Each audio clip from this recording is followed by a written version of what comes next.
It happened during the summer of 2021.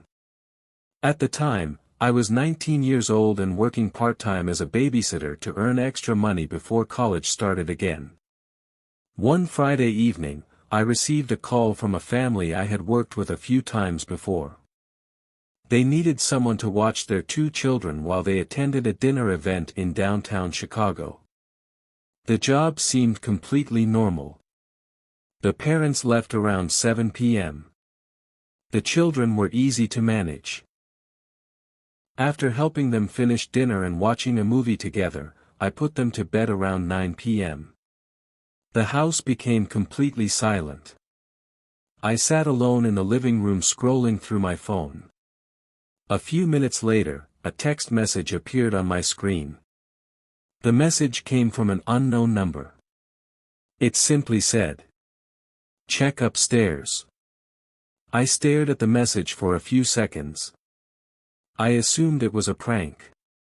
Without replying, I locked my phone and ignored it. 2 minutes later another message arrived. "Check upstairs now."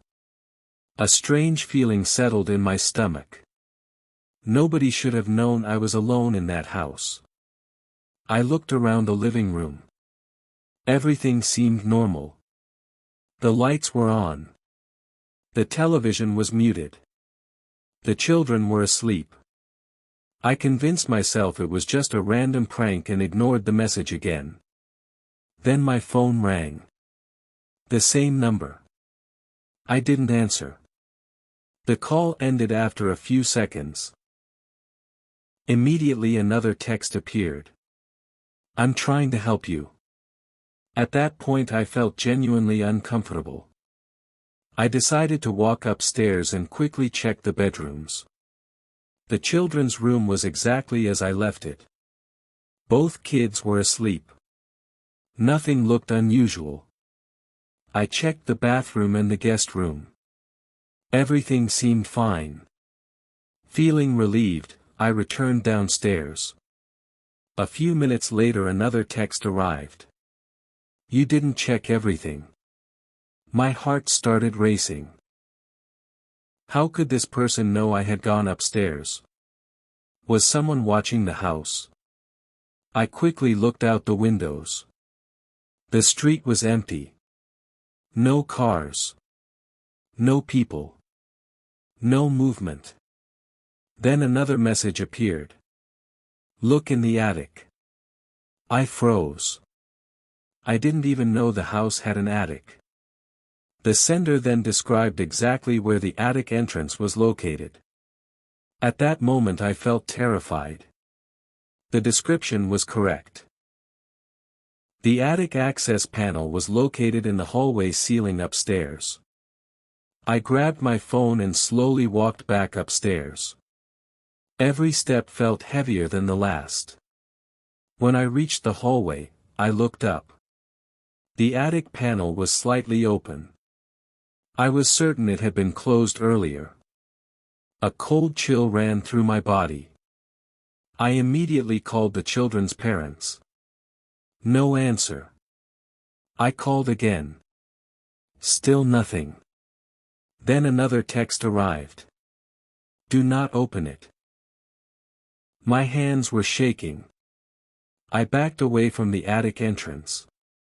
Suddenly I heard a faint sound above me.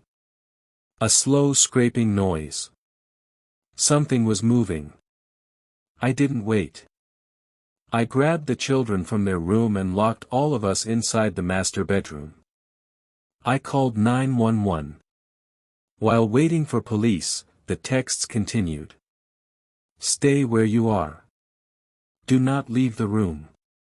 It's still up there." The officers arrived within minutes. They searched the house from top to bottom. Finally they opened the attic. What they discovered shocked everyone. Someone had been living there. There were blankets, food wrappers, empty water bottles, and personal belongings hidden inside. The intruder had apparently been entering the house for weeks without the family knowing. Thankfully the person was gone before police arrived. The officers believed he escaped through a small attic window shortly before they got there. The parents rushed home. Everyone was shaken. But there was still one mystery nobody could explain. The text messages. The police traced the phone number. According to their records, the number had been disconnected years earlier. In fact, the last registered owner had died almost 5 years before. Nobody could explain how those messages were sent. Nobody could explain who warned me. A week later I changed my phone number and tried to move on with my life. Then one night another text appeared. A text from a number I had never seen before. The message contained only 4 words. "Glad you're still alive." I never replied. And I never worked as a babysitter again. Welcome to Noxvale Stories. Subscribe for more dark mysteries, true horror stories, and chilling tales.